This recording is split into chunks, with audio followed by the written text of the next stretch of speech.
Listen carefully. Most people believe poverty comes from circumstance, luck, or the economy, but the truth is far more uncomfortable and far more empowering. Poverty is often maintained by habits, by patterns of behavior that slowly drain your potential until nothing is left but excuses, frustration, and regret.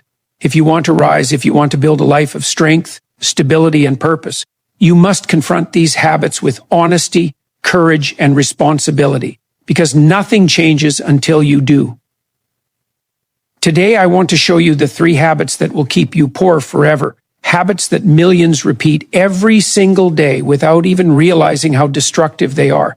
And if you eliminate these habits, your life will take a different direction. Not by chance, not by luck, but by deliberate transformation. Do you know what's scary? Some people will spend their entire life working and still die broke. Not because they are lazy, not because they are unlucky, but because of 3 habits they don't even realize are destroying their future, ladies and gentlemen. I want you to listen carefully, because what I'm about to share is not theory, it's reality. Think about this every day. Millions of people wake up early, fight through traffic, work hard all day, come home tired, collapse on the bed, and repeat the same routine the next morning. Years go by like this, yet when you look at their bank account, when you ask them about savings, when you ask them about investments, the answer is almost always the same: nothing. They worked, but they stayed poor. And the question is why? Let me tell you a story. A man once told me, if only I had more money, my life would change. But the truth is, even if you gave him more, he would lose it. You know why? Because poor habits will always defeat good luck. That's why lottery winners go broke. That's why people who inherit money end up with nothing. Money without new habits is like water in your hand, slips away. The first habit that keeps people poor forever is survival spending. Have you noticed how people think? They say, I'll just get through this month. Salary comes, and before the weekend's gone, rent, food bills, a few small luxuries, maybe a dinner outside, maybe a new phone they don't really need. And back to zero month after month, year after year. And then they say, I don't have the chance to grow. But the truth is, they are not planting anything. They are eating the seed. I know this because I lived it. There was a time I stood outside offices desperate for a job, rejected again and again. When I finally got work, I thought my life would change. But every time I made a little more, I spent a little more. I wasn't building. I wasn't growing. I was running on a treadmill faster and faster, but still in the same place. Maybe you feel the same way right now. Let me paint you a picture. 2 young men work in the same factory. They earn the same salary. One comes home tired, watches TV, scrolls on his phone, spends money on small pleasures. The other comes home tired as well, but he spends 1 hour learning a new skill. He reads books he saves instead of buying new clothes every month. 10 years later, the first man is still in the same factory. The second man owns his own company. What's the difference? Not luck, not family, not intelligence, just habits. Here's the painful truth.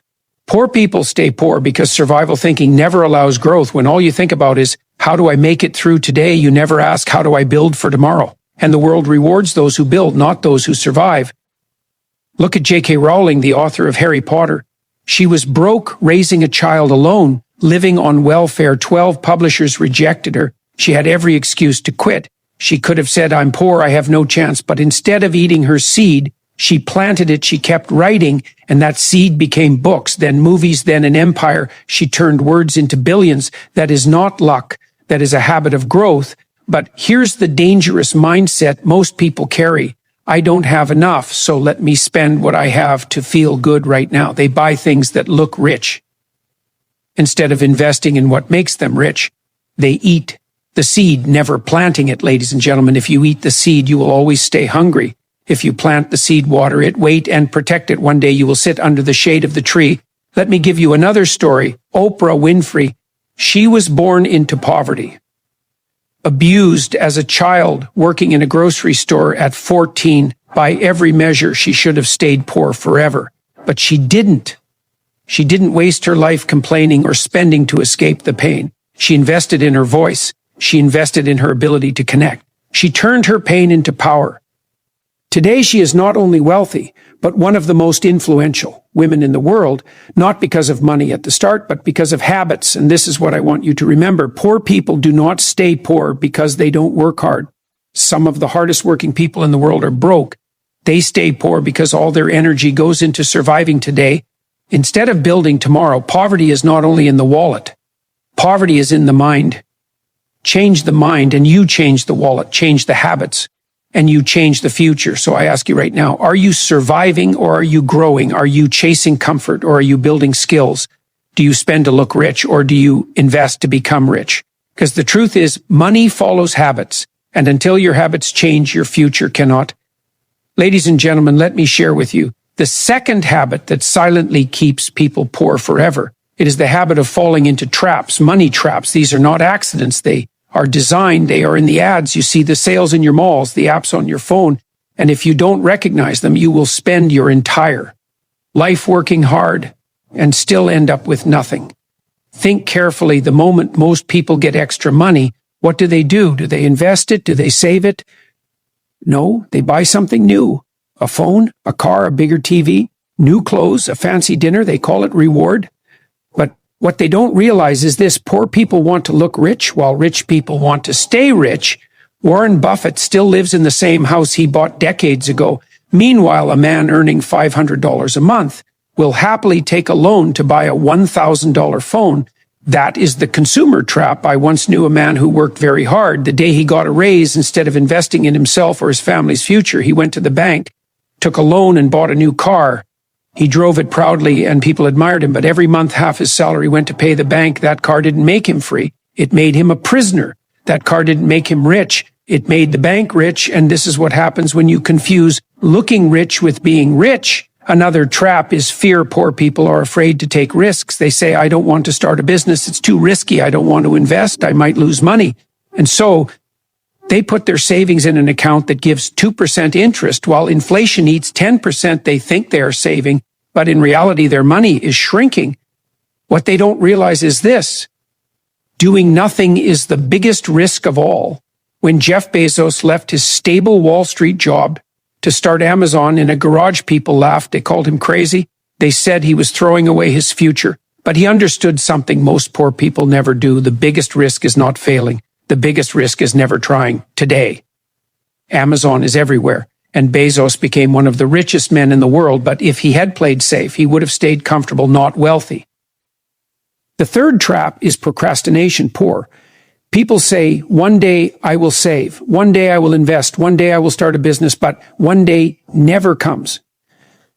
Time slips away and they don't even notice. Albert Einstein once called compound interest the eighth wonder of the world. The earlier you start, the more it grows. But if you keep waiting for the perfect moment, you lose the only thing you can never get back: time. I made this mistake too. In my younger years, I wasted time waiting for the right chance. I told myself, when I have more money, I will invest. When I have more time, I will learn. That perfect moment never came. The truth is, you don't wait for the perfect time. You start where you are with what you have, and you grow from there. And let me tell you about one more trap.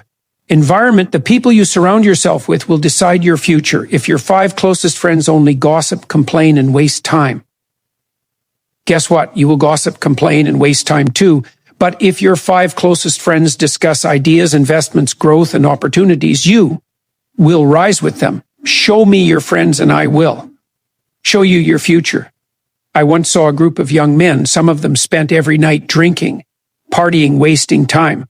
The others spent their nights building small businesses, learning skills, teaching each other. 10 years later, the first group is still in the same place. The second group is running companies. The environment shaped them. The environment pushed them. And this is why, if you want to change your life, you must first change your circle. Ladies and gentlemen, these traps, consumerism, fear, procrastination, and environment, are silent thieves. They don't steal your money all at once. They steal your future slowly while you think you are just living life. And unless you recognize and break free from these traps, money will always control you instead of you controlling money. Ladies and gentlemen, let me now take you to the third habit. And this one is perhaps the most dangerous of all. It is the habit of blaming. Poor people always find someone else to blame for their situation. They blame the government. They blame their boss. They blame the economy. They blame their family. But they never look in the mirror. Do you know what I've noticed? Whenever life is hard, the easiest thing to do is to point a finger. If only my boss paid me more, I would be rich. If only the government gave me support, I would succeed. If only my parents were wealthier, I would have a better start. This way of thinking may give you comfort, but it will never give you progress, because the moment you blame, you give away your power. I once met a young man who told me, "I can't succeed because my father didn't leave me any money." I told him, that's why you have to succeed, so that your children never say the same about you. Every generation has two choices: to pass down excuses or to pass down opportunities. Poor people pass down excuses. Rich people pass down opportunities. Another side of blaming is complaining. Poor people complain all the time. They complain about their job, but they never learn a new skill. They complain about their pay, but they never try a side hustle. They complain about the government, but they never even try to improve themselves. Complaining is addictive. It makes you feel like you are doing something, but in reality, you are doing nothing. Think about it. Have you ever seen someone complain their way into success? Never. The more time you spend complaining, the less time you have for action. Action creates results. Complaining creates nothing. Let me tell you a story. There were two shopkeepers. Both had the same problem. Their street had very little traffic. One of them complained every day, "The government doesn't care. The city doesn't support us. Customers never come." He sat in his shop waiting for change. The other one said, "If people don't come to me, I will go to them." He started delivering goods to nearby homes. He told his friends, "If you buy from me, I will bring it to your door." Slowly, people began to trust him. His business grew.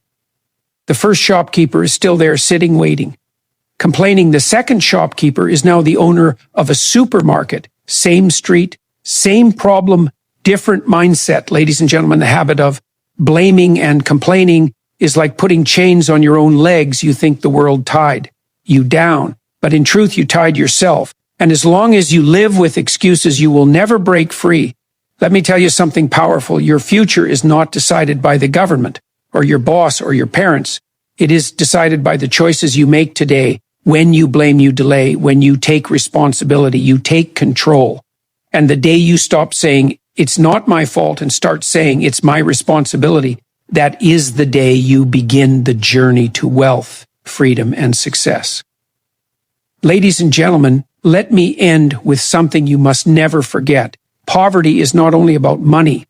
It is a mindset. You can give two people the same amount of money, the same opportunities, even the same education, and still one will rise and one will fall. Why? Because one changes his habits and the other keeps repeating them. The truth is, nobody is born poor forever.